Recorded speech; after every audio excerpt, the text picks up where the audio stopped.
உறவுகளே, பனம்பழம் சாப்பிட்ட அனுபவம் இருந்தால் கமெண்டில் சொல்லுங்கள்.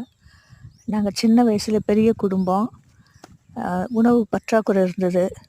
அந்த டைமில் எங்கள் பக்கத்தில் பெரிய பனந்தோப்பு, எங்கள் கிராமத்தை தள்ளி 1 கிலோமீட்டர் தூரத்தில் பனந்தோப்பு.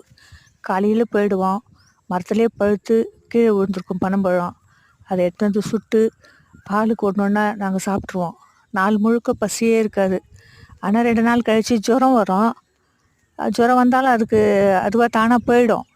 ஆனால் நாள் முழுக்க பசி இல்லாமல் எங்கள் வயிறை நிறச்சி வச்ச இந்த பனம்பழம் இப்போவும் அந்த நினைவு வருது. அந்த பனம்பழத்தை பார்க்கும்போது பழைய நினைவு வருது. அது மாத்திரம் இல்லை, அந்த வழியாக நடந்து போகும்போது அந்த பனம்பழத்தினுடைய வாசம் நம்மளை அந்த இடத்துக்கு திரும்ப கொண்டு போகுது. அவ்வளோ ஒரு மனம் இருக்கும் அந்த பனம்பழத்தில். பனம்பழம் பசி தீர்த்த பனம்பழம் இது. நீங்கள் சாப்பிட்ருந்தா அந்த அனுபவம் இருந்தால் கமெண்டில் சொல்லுங்கள். நன்றி.